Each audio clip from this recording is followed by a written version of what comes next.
my shoulder, shaking me, and said, "Yo-yo, I need some money to get food from the shops." I ignore her, no longer her yo-yo in those moments, but instead a vessel of ghosts.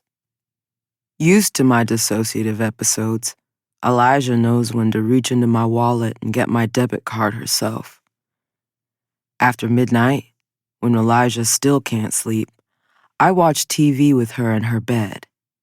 True crime, something grisly about a dead teenager or several. We both find solace in the inevitability of broken girls, something to count on. My youngest sister, Emmanuel, asks how my daughter and I can stomach such ugliness.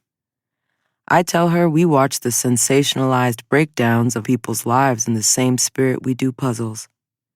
By the end, we hope to piece it all together.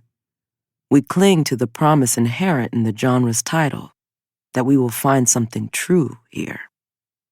Not that any of these series ever deliver. This isn't because they lack in true things to say, but because we already know the true things they have to say. What we are actually hoping for is a different truth, a different answer to the question. Why did he do it? How did the wife not know? Why did the mother allow this? Why weren't they watching more closely? How, in such a crowded cafe, did no one see, did no one stop this untethering of blood from body? The answer to all these questions, of course, is that human beings are not very good. I say this not misanthropically, but with the realization that we, through apparent dominance over other animals, have crowned ourselves kings, when in reality we are ill-equipped to handle the basic demands of life on this scale. We are forest creatures who have wandered into the man-made road, eyes frozen and wide. My mother had a print of Jenny Holzer's 1982 Abuse of Power Comes as No Surprise on the wall of her study. I comment on it for the first time when I am 13, shoulder pressed up against the door frame. Abuse of power surprises me every time, actually, I say, full of bravado. Really, she says, and her reading glasses slip down her nose. She sees through my attempt at teenage indifference, knows my earnest heart. You telling me you don't know by now to expect pain? Says Mama.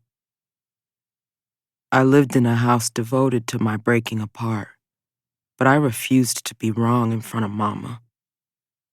I guess I hope every time it'll be different. I wait for Mama to mock my confession. A woman dedicated to relentless self-reliance, she's built her 3 children to be invulnerable. Instead, she returns her attention to her computer screen, types an email, or an editorial letter, or her book. When I go to leave, she calls my name. Yeah, I say. I mean yes, ma'am. Don't forget to take the chicken out the freezer. 2. I haven't heard from my real mother in months, not since an email she sent last October asking to talk.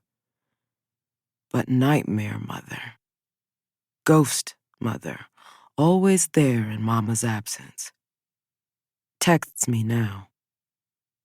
Children, the message reads, I miss your screams. Come play.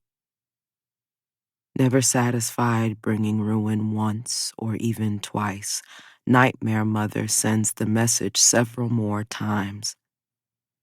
The text bubbles stack one on top of the next like blocks in a toddler's tower. After vomiting, I upload a screen cap of Nightmare Mother's threat to my and my sister's group chat. What the fuck am I looking at? Asks Eve. These texts just got sent to me from Mama's number. Okay, but Mama didn't send those, says Emmanuel. I know. Neither of my